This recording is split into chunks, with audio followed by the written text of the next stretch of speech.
And praise the Lord po. Unang tigit sa lahat po, ako ito sa puso pong nagpapaabot po ng pinakamataas na pagpupuri, pagluwalhati, pagdakila, pagsamba, ay tanging sa ating pinakamamahal na Panginoong Hesus po. At ako po'y nagpapaabot po ng dobleng pagrespeto at paggalang po sa ating mga magulang, sa ating pinakamamahal na Panginoong Hesus, sa ating beloved evangelist, Pastor Will Distrada Almeida, the end prophet of our loving God. At sa patuloy po nating pag-alala po sa mga ganito ang turot aral po ng ating mga magulang sa ating pinakamamahal na Panginoong Hesus, sa ating beloved assistant pastor, Lina C. Almeida, at sa kanila po mga beloved children po, beloved Almeida family po.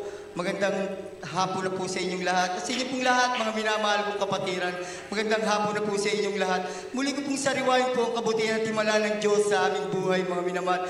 Way back 1994 po, nung kami po'y nasave sa banal na gawain na ito, sa pamamagitan po ng TV program po, dahil po sa karamdaman po ng aking beloved tatay na hika, mga minamahal. Sa kanyang patuloy po na pag-antabay po sa ating TV program po, ang kanyang karamdaman pong hika, instant pong pinagaling ng ating pinakamamahal. Amen. Praise the Lord. Hanggang nasubaybayan po namin ang pagbabago ng buhay ng aming beloved tatay, mga minamahal.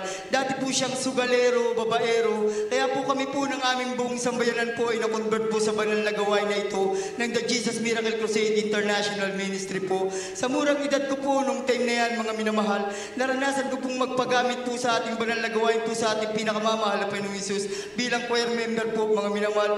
Dahil po sa murang edad ko rin po nung time na yan, mga minamahal, na dahil po sa mga pagsubok, sa mga panguusig, na hindi ko po namalaya na ako unti-unti na po palang nawawalay po sa paglilingkod po sa ating pinakamamahal na Panginoong Hesus. Namalayan ko na lang po yung aking sarili po nung time na yan, mga minamahal, na ako'y nasa loob na po ng bilangguan, mga minamahal, sa Pasig City Jail po, mga minamahal, na sobrang napakabigat po nung aking dalang mga kaso, mga minamahal. Ang una po ay murder po, no bail po, mga minamahal. Ang pangalawa po ay frustrated murder. Ang pangatlo po ay attempted homicide po, mga minamahal. Dahil po sa mga kaso na yan, mga minamahal, halos mawalan po ako ng pag-asa, mga minamahal. Hindi ko po alam kung paano po ako makakalaya sa bilangguan na yan, mga minamahal. Kalooban po ng mahal na Panginoon na magkaroon po ng Bible study po, ang ating banal na gawain po sa dako ng City Jail na yan. Doon po muli po kung dumalo sa ating Bible study at ako po'y nagsumama po sa ating pinakamamahal na Panginoon Hesus, na ako po'y palayain sa unang dalangin pagluhod po ng mahal na pastor. Sa loob po ng 1 year, 2 months po yung aking kaso pong murder na acquitted po. Ako po'y pinalaya po ng ating pinakamamahal na Panginoon Hesus. Na sa aking paglaya po, mga minamahal, panandalian lang po akong naglingkod sa ating pinakamamahal na Panginoon Hesus. Ako po'y muling nawalay po dahil po sa pakikisalamuha po sa makasanlibutang pamumuhay, sa pakikihalubilo po, mga minamahal, na nung bago po ako makulong, ako po'y nagtitake ng samut-saring drugs, mga minamahal. Ang lahat po ng bisyo po ng kalalakihan po ay nasa akin. Nasa aking muling pagkawalay po, mga minamahal. Nagdi-deliver na po ako ng drugs sa party po ng mga probinsya. At ako po'y napagrupo po sa Gun for Hire po sa dako po ng Pasig, mga minamahal. Dahil po sa kasamaan po na ginagawa ko sa araw-araw, mga minamahal, nawasak po yung aking pamilya, yung aking beloved wife, yung aking mga anak. Iniwanan po nila ako na naging miserable po yung buhay ko, mga minamahal. Na minsan po may time po na sa gabi po, pag ako na lang po mag-isa, hindi ko po mapigilan po na pumapatak po yung aking luha. Umiiyak po ako. Sinisisi ko po yung aking sarili kung bakit po ako napunta sa ganong kalagayan. Isang gabi po, mga minamahal, dahil po sa kalungkutan, muli ko pong naisipan pong muling manalangin po sa ating pinakamamahal na Panginoong Hesus. Nang sabi ko, mahal na Panginoon, ibalik mo ako sa iyong banal na gawain, paglilingkuran kita. Ibalik mo ako bago ka dumating. Ngayon pong sabi ko sa ating pinakamamahal na Panginoong Hesus, nung araw na yan mismo, mga minamahal, February 29 po, year 2020, mga minamahal. Alas 12 po ng gabi, riding in tandem po kami, mga minamahal. Sa dako po ng Pasig po, mga minamahal. Habang binabaybay po namin yung pinagbuhatan po sa dako po ng Pasig, na may napansin po kaming sumusunod sa amin na nakamotor din po na riding in tandem din po, mga minamahal. Ang sabi ko po sa aking driver, i-U-turn niya po yung aming motor po sa highway. Na pag-U-turn niya po dahil sinusubaybayan ko po yung umahabol sa amin, na nag-U-turn din po, mga minamahal. Na bago po kami dumating sa arko ng aming lugar, huminto po yung aking driver.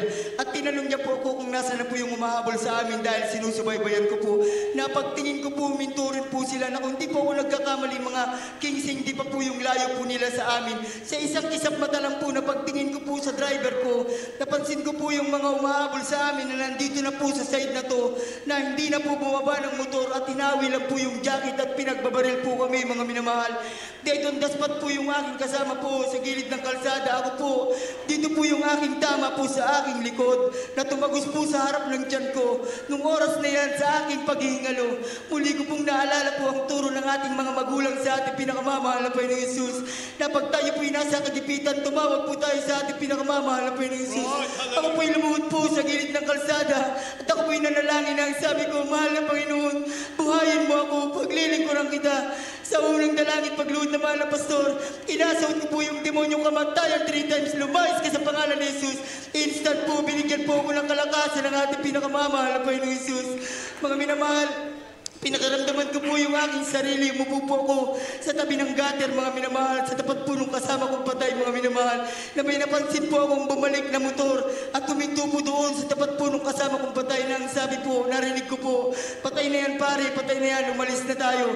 Na bumalik pa po pala yung mga bumaril sa amin na hindi nila ako nakita, na halos magkatapat lang po kami nung kasama kong patay, na tunay pong iningatan ako ng ating pinakamamahal na Panginoong Hesus. Na mga minamahal, nung pag-alis po nila, umalis na rin po ako doon sa lugar. Naglakad po ako ng kulang 1 kilometro po yung layo pa uwi sa aming tahanan. Na pagdating ko po sa aming tahanan, agad po sinabi ko sa aking mga bilabid lovers po, sa aking bilabid nanay, na ako po'y nabaril, na yung kasama ko patay sa highway. Agad po nila akong dinala sa Pasig Hospital po sa RMC po. Na pagpasok ko po sa emergency room, tamang-tama po. Pag-upo ko po, doon na po ako nawala ng malay, mga minamahal. Nagising na po ako, kinabukasan na po. At tabi ko po yung mga doktor, natapos na po pala akong operahan, mga minamahal. Binuksan po yung aking tiyan ng 1 dangkal at kalahati, mga minamahal, na ang sabi po sa akin ng doktor, ako raw po ay maswerte dahil yung bala po ay tumagos lang po simula sa likod ko hanggang sa harap ng tiyan ko, na wala pong tinamaan sa aking internal organ. Na mga minamahal, sa loob po ng 3 araw ko sa ospital na yan, mga minamahal, Nung pagising ko po ng 3 araw, mga minamahal, ako po'y nakalabas. Simula po ako'y nagising sa ospital na yan. Diyan na po nagsimula, nagbago yung aking buhay, mga minamahal. Na hanggang ngayon po, patuloy po akong naglingkod sa ating pinakamamahal na Panginoong Hesus. Yes, amen, hallelujah. Lubos po ako nagpapasalamat sa ating pinakamamahal na Panginoong Hesus dahil po lahat ng aking mga bisyo, inalis po ng ating pinakamamahal na Panginoong Hesus. Mga minamahal, lahat ng masama kong gawa, inalis po ng ating pinakamamahal na Panginoong Hesus. Maging yung aking wasak na pamilya, mga minamahal. Halos 7 taon po kaming hiwalay po ng aking beloved wife, mga minamahal. Sa loob ng 1 taon kong paglilingkod sa ating pinakamamahal na Panginoong Hesus, muli pong binuo ng ating pinakamamahal na Panginoong Hesus ang aking wasak na pamilya. Mga minamahal, lubos ko rin po pasalamatan sa ating pinakamamahal na Panginoong Hesus, mga minamahal. May 18 po, 2022 po, mga minamahal, na sa dako po ng Pasig, mga minamahal, sa tahanan po ng aking bilabid ate. Dahil po yung aking trabaho po ay nasa tapat po ng bahay ng aking bilabid ate, mga minamahal. Na bago po ako dumiretso, alas 8 po ng umaga sa aking trabaho, sumilip po ako sa pintuan po ng aking bilabid ate. Nakita ko po yung aking 3 taong gulang na pamangkin na nakahiga po siya. Ang sabi po sa akin ng aking bilabid ate, maghapon magdamag na raw po siyang nilalagnat, mga minamahal. Na sa pagtatrabaho ko po sa buong maghapon, sinubaybayan ko po yung kalagayan po ng bata, mga minamahal. Na pagpatak po ng alas 5, pasado na po ng hapon, na nakarinig po ako ng ingay sa kanilang tahanan, mga minamahal. Agad po akong tumakbo po sa bahay na yun, mga minamahal. Yung aking mga beloved lovers po ay nagkakagulo na pagpasok po sa kanilang tahanan, ipinasa po sa akin yung bata, mga minamahal, na kulay itim na po siya, nangingisay na po siya, lubog na po yung tiyan niya, matigas na po yung kamay niya, yung panga niya, na ang sabi ko sa kanila, nag-iiyakan na po sila, mga minamahal. Kitang-kita po naming lahat na sa kamay ko po siya nalagutan ng hininga, mga minamahal. Nag-iiyakan na po sila na pinaisip po ng mahal na Panginoon sa akin na manalangin. Ang sabi ko sa kanila, huwag kayong umiyak. Huwag kayong mataranta, lumuhod tayo, manalangin tayo, magsisi tayo. Habang buhat-buhat ko po yung bata, pagkatapos po naming manalangin, inasot sa unang dalangin, pagluhod po ng mahal na pastor, inasot ko po yung demonyong kamatayan, yung demonyong karamdaman. Instant po yung bata pong walang buhay, muli pong binuhay po ng ating pinakamamahal na Panginoong Hesus. Gusto po pasalamatan po sa ating pinakamamahal na Panginoong Hesus, mga minamahal, na Hindi man po karapat-dapat po mga minamahal. Ako po'y muling binalik po sa ating banal na gawain po sa ating banal na ubusan po bilang isang mga awit. Lubos ko rin po pasalamatan sa ating pinakamamahal na Panginoong Hesus. Ang mga pagpapalang pisikal, material, higit sa lahat sa espiritual. Ang lahat po ng kapurihan, pagdadakila, pagluluwalhati, walang hanggang pasasalamat ay tanging sa ating pinakamamahal na Panginoong Hesus po lang.